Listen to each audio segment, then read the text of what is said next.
السلام علیکم۔ آج ہم ایک بہت ہی اہم موضوع پر بات کرنے والے ہیں، حلال کمائی۔ دیکھیے، یہ صرف پیسے کمانے کا معاملہ نہیں ہے، یہ ایک پورا لائف سٹائل ہے، ایک روحانی فریم ورک ہے جو ہماری زندگی کے ہر پہلو پر اثر ڈالتا ہے۔ تو چلیے اس اہم تصور کو ذرا آسان لفظوں میں سمجھنے کی کوشش کرتے ہیں۔ حلال کمائی کی جو بنیاد ہے نا، وہ سیدھا سیدھا اللہ کے حکم سے آتی ہے۔ قرآن پاک کی یہ آیت بالکل واضح کر دیتی ہے کہ ہدایت صرف یہ نہیں کہ کیا کھانا ہے، بلکہ یہ بھی ہے کہ جو کچھ بھی ہم استعمال کریں وہ پاکیزہ اور جائز ہو۔ یہی ہمارے آج کے موضوع کا نقطۂ آغاز ہے۔ تو سب سے پہلے بات کرتے ہیں اسی الہامی حکم کی۔ یہ سمجھنا ضروری ہے کہ یہ صرف کچھ اصول یا قوانین نہیں ہیں، بلکہ یہ ہمارے اور ہمارے خالق کے درمیان تعلق کی بنیاد ہیں۔ اور پھر یہ دوسری آیت، یہ کتنی گہری بات کر رہی ہے۔ یہ ہمارے مالی معاملات کو ایک ذاتی چیز سے بڑھ کر ایک اجتماعی، ایک معاشرتی ذمہ داری بنا دیتی ہے۔ مطلب یہ کہ بات صرف اپنے فائدے کی نہیں، بلکہ اس بات کو یقینی بنانے کی ہے کہ کسی کا حق نہ مارا جائے اور معاشرے میں انصاف قائم رہے۔ تو اصل بات کیا ہوئی؟ حلال روزی صرف پیٹ بھرنے کا ایک ذریعہ نہیں، یہ تو ہماری ایمان، ہماری عبادت اور سب سے بڑھ کر ہماری دعاؤں کی قبولیت کی جڑ ہے۔ یعنی جو ہم کماتے ہیں اس کا سیدھا سیدھا اثر ہماری روحانی زندگی پر پڑتا ہے۔ اچھا، ہم نے یہ تو دیکھ لیا کہ اس کا حکم ہے، لیکن حلال کمائی آخر ہے کیا؟ آئیے اب اس کی تعریف کو ٹھیک سے سمجھتے ہیں۔ بالکل آسان زبان میں اگر اس کو سمجھیں تو حلال کا مطلب ہے کوئی بھی ایسی آمدنی یا روزی جو اسلامی قانون یعنی شریعت کے مطابق جائز طریقوں سے حاصل کی گئی ہو۔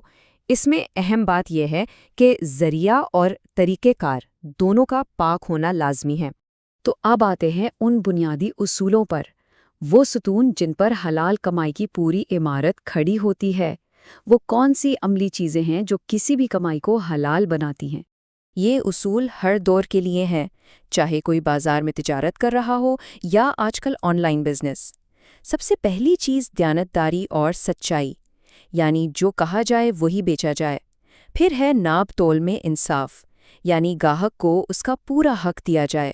اور ہاں، سود یعنی ربا سے مکمل پرہیز، رشوت سے اجتناب اور ہر قسم کے دھوکے اور فراڈ سے بچنا۔ یہی وہ بنیادیں ہیں جو کمائی کو پاک کرتی ہیں۔ اچھا، اب تک تو ہم نے اچھے پہلو کی بات کی، لیکن سکے کا دوسرا رخ دیکھنا بھی ضروری ہے۔ یعنی ناجائز مال کے خطرات کیا ہیں، اس کے روحانی نتائج کیا ہو سکتے ہیں؟ اور یہاں ایک ایسی بات آتی ہے جو واقعی سوچنے پر مجبور کر دیتی ہے۔ حدیث مبارکہ کے مطابق جو شخص حرام استعمال کرتا ہے اس کی عبادت اور اس کی دعائیں قبول نہیں ہوتی۔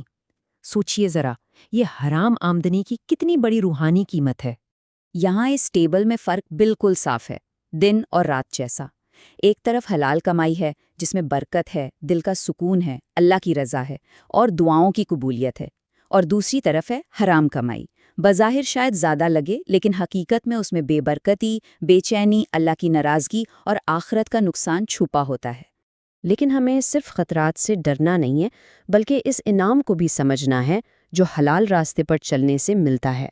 تو اب بات کرتے ہیں حلال رزق کی برکتوں کی۔ اور حلال روزی کی سب سے خوبصورت چیز وہ ہے برکت۔ یہ ایک ایسا تصور ہے جہاں بظاہر تھوڑا مال بھی آپ کی ضرورتیں پوری کر دیتا ہے، آپ کے دل کو سکون دیتا ہے، اور سب سے بڑی بات، اس میں اللہ کی رضا شامل ہوتی ہے۔ یہاں بات مقدار کی نہیں بلکہ معیار اور روحانی قدر کی ہے۔ تو پھر اصل سوال تو یہ بنتا ہے نا کہ کوئی اپنی روزی کو پاک صاف ستھرا کیسے بنا سکتا ہے؟